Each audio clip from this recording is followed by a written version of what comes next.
কি মনে হচ্ছে শেয়ার বাজার আর উঠবে না?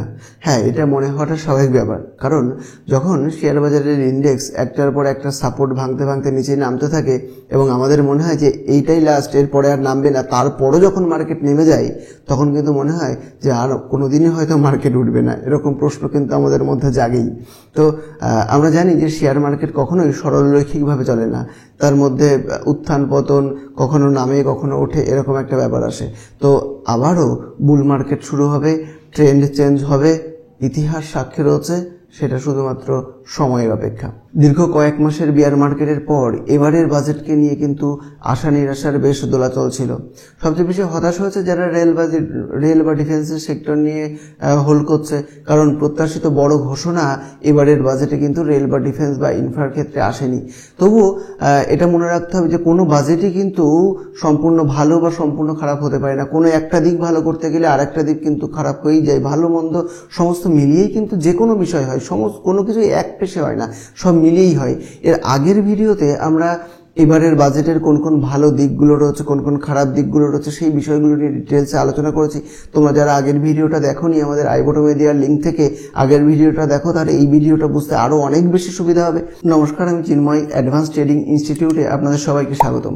আজকে আমরা আলোচনা করব যে এবারের বাজেটের যে সবচেয়ে বড় দিক, যে 12 লক্ষ টাকা পর্যন্ত আয়কর ছাড়, তার ক্ষেত্রে বা আরও যে বিভিন্ন দিকগুলো নিয়ে আলোচনা হচ্ছে, ইভি সেক্টর বা অটোমোবাইল সেক্টর, বিভিন্ন সেক্টর ওয়াইজের প্রত্যেকটা কোন কোন স্টক এবারে র্যালি দিতে চলেছে, সেগুলো সেক্টর ওয়াইজ দেখে আমরা স্ক্রিনের সাহায্যে দেখে নেব যে কোন কোন স্টকগুলো পরবর্তীতে কি কি কারণে র্যালি দিতে চলেছে। পুরো কারণ সহ আমরা সেই বিষয়টা নিয়ে আলোচনা করব।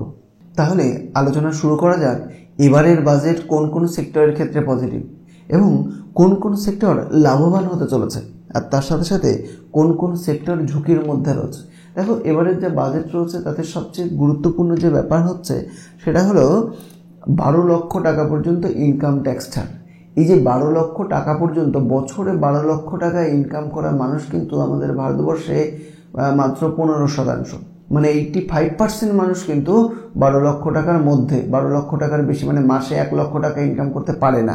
তো সেক্ষেত্রে সবচেয়ে যেটা মানে হইচই আর কি এবারের বাজেট ঘিরে, সেটা হলো কি এই যে 12 লক্ষ টাকা পর্যন্ত কর ছাড়, এবং এর ফলে মানুষের হাতে বেশি টাকা আসবে এবং নিত্য প্রয়োজনীয় দ্রব্যের জিনিসগুলো কিনবে, এবং এর ফলে প্রভাবিত হচ্ছে কি আইটিসি। এই যে আইটিসি আরও অনেক বেশি পজিটিভ, কারণ অনেকেই আশা করেছিল যে সমস্ত টোবাকো কোম্পানিগুলো রয়েছে, যারা বিভিন্ন সিগারেট বা এই জাতীয় জিনিস তৈরি করে, তাদের ক্ষেত্রে এবার হয়তো অনেকটা ট্যাক্স চাপাবে, কিন্তু এবারে কিন্তু সেরকম কোনো ঘোষণা হয়নি, যার ফলে এই আইটিসি এগুলো কিন্তু বাড়ার কিন্তু অনেকটা বেশি সম্ভাবনা রয়েছে। হ্যাঁ, HUL, তো এগুলোর ক্ষেত্রে এগুলো আমাদের প্রতিদিনের ব্যবহার্য জিনিস আর কি, যে সার্ফ, সাবান, হ্যাঁ, বা হরলিক্স, বা যে বিভিন্ন মশলা রয়েছে, সেই বিভিন্ন বিষয়গুলো রয়েছে। একই ক্ষেত্রে টাটা কনজিউমার, গোদরেজ কনজিউমার, ভিভিএল যে সমস্ত কোল্ড ড্রিঙ্কস যেগুলো রয়েছে, সেগুলোই তো সবগুলো এই ভিভিএল এর আন্ডারেই পড়ে। তো সেক্ষেত্রে এবারে কিন্তু এফএমসিজি আর একটা বিষয় কিন্তু মানতে হবে, যে যখন বিভিন্ন সেক্টরগুলো যখন পড়তে থাকে তখন কিন্তু পোর্টফোলিও বাঁচিয়ে রাখে কিন্তু এফএমসিজি সেক্টর। সেই জন্য আদর্শ পোর্টফোলিও তৈরি করতে গেলে অবশ্যই কিন্তু এফএমসিজি সেক্টরের বিভিন্ন স্টক কিন্তু অবশ্যই রাখতে হয়। এর পরবর্তীতে আমরা দেখব যে এরপরে গুরুত্বপূর্ণ যে বিষয়টা আসছে সেটা হলো অটোমোবাইল সেক্টর। দেখো, অটোমোবাইল সেক্টর এটা তো নতুন করে বলার কিছু নেই, যে যতদিন যাচ্ছে মানুষের আশা আরও বাড়ছে। মানুষ প্রথমে চাকা আবিষ্কার করলো, সাইকেল, মোটরসাইকেল, এবং তারপর যখন এই যে 4 চাকা, তো মানুষের শখ বাড়ছে। মানুষের যার সাইকেল ছিল সে মোটরসাইকেল গেছে, আবার যার মোটরসাইকেল রয়েছে সে আবার 4 চাকার দিকে এগোচ্ছে। তো সেক্ষেত্রে যখনই এই যে একটা বেশ বড় পরিমাণ ছাড়ের একটা জায়গায় চলে আসবে, তখনই কিন্তু তার শখটাও কিন্তু বেড়ে যাবে, যে বছরে তো আমি এত টাকা ট্যাক্স দিতামই, তো সেই ট্যাক্সের টাকার থেকে যদি আমি ইএমআইতে একটা গাড়ি নিয়ে নিতে পারি, তো সেক্ষেত্রে হ্যাঁ নেওয়াই যায়। তো সেক্ষেত্রে কিন্তু একটা পজিটিভ ব্যাপার কিন্তু রয়েছে। আর তার সাথে সাথে আরেকটা ব্যাপার রয়েছে, সরকার ক্ষেত্রে কিন্তু এবার 3 লাখ টাকা যে কৃষি ঋণ ছিল, সেক্ষেত্রে 3 লাখের পরিবর্তে 5 লাখ হচ্ছে। সেটা কৃষির ক্ষেত্রে অবশ্যই পজিটিভ। এবং তাতে কী হবে, অটোমোবাইলের ক্ষেত্রে যে সমস্ত ট্র্যাক্টর বা কমার্শিয়াল ভেহিকেলগুলো তৈরি হয় সেগুলোর চাহিদা বাড়বে। এবং এগুলোর ক্ষেত্রে হচ্ছে অশোক লেল্যান্ড বা মহেন্দ্রা এর এই সমস্তগুলো গুরুত্বপূর্ণ। আর টাটা মোটর নিয়ে তো নতুন করে কিছু বলার নেই। আর আইচার মোটর মানে আমাদের রয়্যাল এনফিল্ড, সেটা নিয়ে আর নতুন করে বলাই বাহুল্য। আর এই যে মাদারসন দেখছে, মাদারসন কিন্তু এই অটোমোবাইল সেক্টরের বিভিন্ন পার্টস, হ্যাঁ, এরকম খুঁটিনাটো বিভিন্ন বিষয়গুলো তৈরি করে এবং ফান্ডামেন্টাল দিক থেকে আরও মানে বেশ ভালো একটা কোম্পানি রয়েছে মাদারসন। দেখো, এর পরবর্তী ভিডিওতে আমরা একটা ভিডিওতে তো এই সমস্ত বিষয় এত ডিটেলসে আলোচনা করা সম্ভব নয়। এর পরের ভিডিওতেই আমরা প্রত্যেকটা সেক্টরে, যেমন এফএমসিজি সেক্টরের যে সমস্ত স্টকগুলো রয়েছে প্রত্যেকটা স্টকের একটা তুলনামূলক আলোচনা করব, যে আইটিসির ভালো ভালো দিক কী কী রয়েছে, টাটা কনজিউমারের ভালো দিক কী, খারাপ দিক কী, তার টেকনিক্যাল এবং ফান্ডামেন্টাল টোটাল ডিটেলসে শুধু এফএমসিজি সেক্টর নিয়েই টপ 5 বা টপ 10 এরকম এর পরবর্তী ভিডিও আনবো। তোমরা সেই ভিডিওগুলো পেতে তোমরা সাবস্ক্রাইব করে রাখো। তো যাই হোক, তো আমরা অটোমোবাইলের ক্ষেত্রেও কিন্তু মানে প্রত্যেকটা যে আজকে যে সেক্টরগুলো নিয়ে আলোচনা করবো প্রত্যেকটা সেক্টরের এর পরবর্তীতে ডিটেলসে ভিডিও দেবো, যে তাদের টেকনিক্যাল এবং ফান্ডামেন্টাল একটা তুলনামূলক আলোচনা থাকবে। দেখো, ইউটিউবে কোথাও এইভাবে এইরকমভাবে তুলনামূলক আলোচনার বিষয়টা কিন্তু আমি অন্তত দেখিনি। তোমরা দেখো, তোমাদের আশা করি বেশ উপকারে আসবে। তাহলে এই অটোমোবাইল সেক্টর কিন্তু টাটা মোটর, আইচার মোটরে, মহিন্দ্রা, অশোক লেল্যান্ড এবং মাদারসন, এই বিষয়গুলো কিন্তু মানে এই সমস্ত স্টকগুলো কিন্তু বেশ ভালো সমস্ত দিক থেকে, এবং এইগুলো কিন্তু এবারের বাজেটের ক্ষেত্রে বেশ পজিটিভ বলে আমার মনে হয়। এরপর আরেকটা বেশ বড় ব্যাপার, দেখো যত দিন যাচ্ছে মানুষের মধ্যে পরিবেশ সচেতনতা বাড়ছে এবং সরকারের ক্ষেত্রেও যাতে আমাদের পরবর্তী জেনারেশনের কাছে পৃথিবী বাসযোগ্য হয়ে থাকতে পারে, তার জন্য কিন্তু পরিবেশের সম্পর্কে কিন্তু সচেতন হচ্ছে আমাদের সরকার এবং আমরাও। তো সেই জন্য বিভিন্ন ডিজেল, পেট্রোল এই সমস্ত গাড়ি বাদ দিয়ে ইভির দিকে কিন্তু নজর দেওয়া হচ্ছে। তো সেক্ষেত্রে এই ইভি সেক্টরে, ইভি ব্যাটারির ক্ষেত্রে কিন্তু বেশ গুরুত্বপূর্ণ দুটো ব্যাটারি সেক্টর রয়েছে, সেটা এক্সাইড এবং আমারা রাজা। এরা আচ্ছা, এখানে স্পেলিংটা একটু মিস্টেক রয়েছে। যাই হোক, এক্সাইড, এক্সাইড আর আমারা রাজা ARA হবে। হ্যাঁ, তো দেখো এক্ষেত্রে এই জায়গাতে এই এক্সাইড এবং আমারা রাজা একছত্র অধিকার এদের ব্যাটারি সেক্টরের ক্ষেত্রে, এবং এই আমারা রাজা এর পি রেশিও বেশ কম এবং টেকনিক্যালি বেশ ভালো দিক রয়েছে, বেশ দীর্ঘ কয়েক বছরের একটা ব্রেকআউট দিয়ে রিট্রেস নিতে চলেছে। তো সেই জায়গা থেকে বেশ ভালো জায়গায় রয়েছে এক্সাইড এবং আমারা রাজা। তো তোমরা এটার ক্ষেত্রেও নজর রাখতে পারো। এক্ষেত্রেও আমরা সেই ডিটেলস আলোচনাটা অবশ্যই রাখবো। এর পরবর্তীতে দেখো, এর পরবর্তীতে যেটা আসছে সেটা হলো ব্যাংকিং এবং ফিনান্স সেক্টর। দেখো, ব্যাংকিং এবং ফিনান্সের ক্ষেত্রে এমএসএমই ও স্টার্ট আপের জন্য যে বিশেষ ঋণের সুবিধা দেওয়া রয়েছে, এবং যার ফলে এই বিভিন্ন সুবিধাগুলো কিন্তু পাবে ফিনান্স সেক্টরগুলি।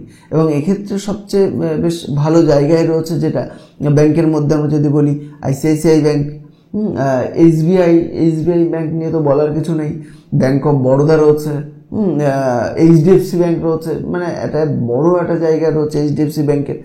ফিনান্সের মধ্যে জিও ফিনান্স রয়েছে, বাজাজ ফিনান্স রয়েছে, তো অ্যাঞ্জেল ওয়ান, বিএসসি, এগুলো রয়েছে বিভিন্ন ক্ষেত্রে।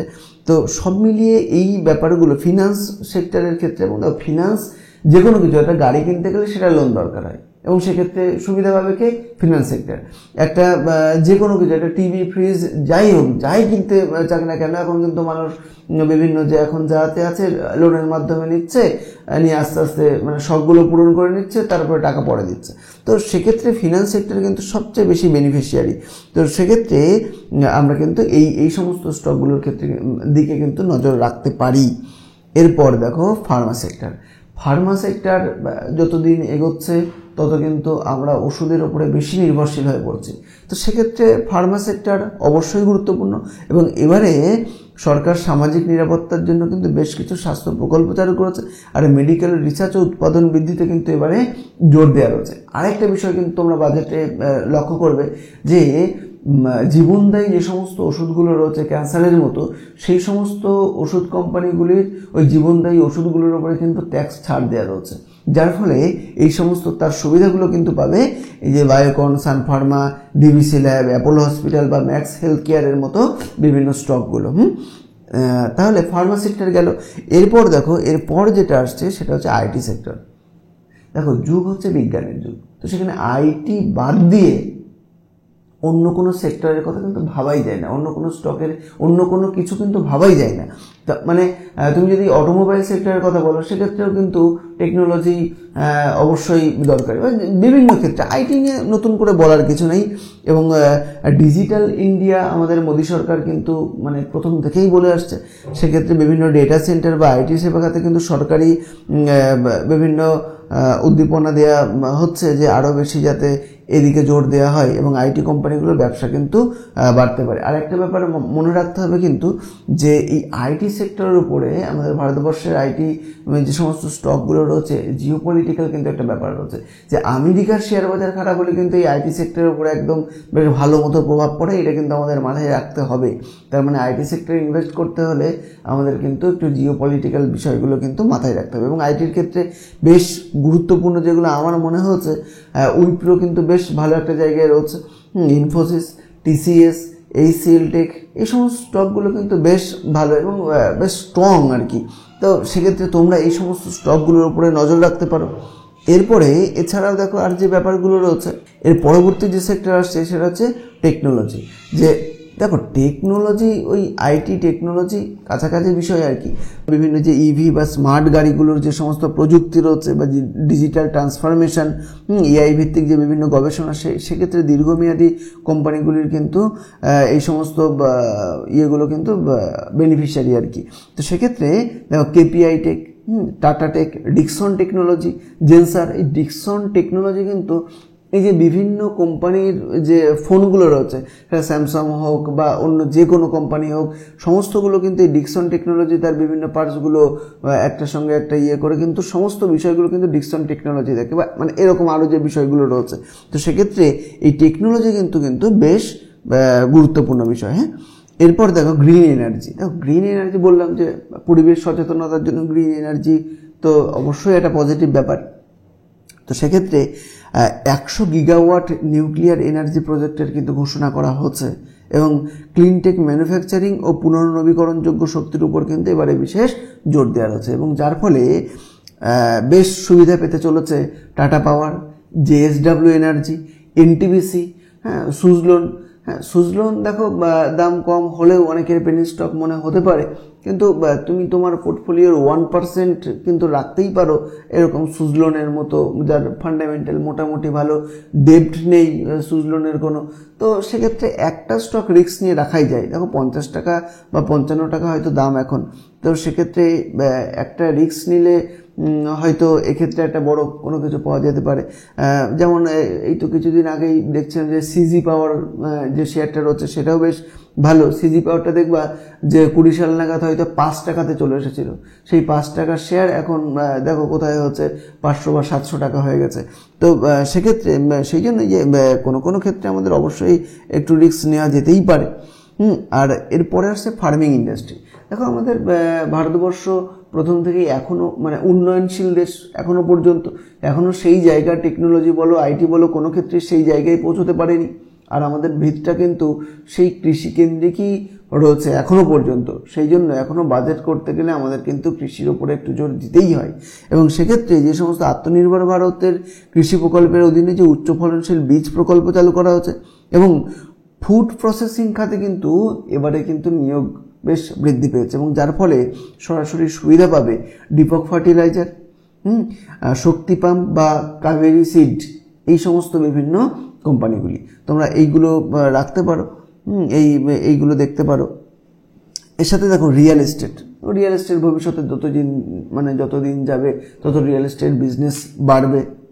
তো সেক্ষেত্রে এবং বাজেটে মধ্যবিত্তদের জন্য বাড়ি কেনার সুযোগ বাড়াতে হাউজিং লোনের জন্য নতুন নতুন সুবিধা দেওয়া হচ্ছে এবং বিভিন্ন প্রকল্পের মধ্য দিয়ে, ট্যাক্সের সুবিধার মধ্য দিয়ে যাতে মানুষের মধ্য দিয়ে বাড়ি কেনার প্রবণতা বাড়ে। এবং দেখো আমাদের বেঁচে থাকার প্রধান উপাদানই তো অন্ন, বস্ত্র, বাসস্থান। তো সেক্ষেত্রে বাসস্থানের উপরে তো একটা মানুষের সাধারণ চাহিদা এবং এক্ষেত্রে যেটা রয়েছে লোধা, গোদরেজ প্রপার্টি, ওবেরিয়ালিটি, এগুলো কিন্তু বেশ দেখার মতো এবং যাদের ফান্ডামেন্টালি কিন্তু বেশ স্ট্রং। এবারে দেখো ইনফ্রাস্ট্রাকচার সেক্টর। দেখো এই যে বাজেটে গতিশক্তি প্রকল্পের সম্প্রসারণের কথা কিন্তু বলা হয়েছে, মানে নতুন এই সরকার গঠন করার পরেও। তো সেক্ষেত্রে রোড, রেলওয়ে, লজিস্টিক্স সেক্টরে কিন্তু বেশ উন্নয়নমূলক কাজ কিন্তু অব্যাহত থাকবে। এবং এক্ষেত্রে যেগুলো লক্ষ্য রাখা যায়, এলএনটি, এবিবি, এনসিসি, আরও বিভিন্ন রয়েছে, ধরো তোমার আরভিএনএন রেলের ক্ষেত্রে, হ্যাঁ, বা হাল, HAL, হ্যাঁ, এইগুলো রয়েছে। তবে একটা বিষয় কিন্তু মাথায় রাখতে হবে, এবারের বাজেটে কিন্তু যেটা প্রায় 11 লক্ষ কোটি টাকা মতো ছিল, 11,000 কোটি টাকা মতো ছিল, সেটা কিন্তু 10,000, মানে কিছুটা অ্যালোকেশন কিন্তু কমানো রয়েছে, যার ফলে একটা নেগেটিভ একটা ব্যাপার রয়েছে। দেখো, এই ডিফেন্স এবং রেল সেক্টর নিয়ে ডিটেলস একটা ভিডিও কিন্তু এর আগে আমরা দিয়েছি, আই বটমে লিঙ্ক দেওয়া রয়েছে, সেখানে তোমরা দেখে নাও। তার টেকনিক্যাল অ্যানালিসিস দেওয়া রয়েছে যে সেটার পরবর্তী মুভমেন্ট কি হতে পারে, উপরের দিকে গেলে কি হবে বা নিচের দিকে গেলে কি হবে, তোমরা সেখান থেকে কিন্তু একটা স্বস্তি পাবে। সেই ভিডিওটা তোমরা দেখে নাও।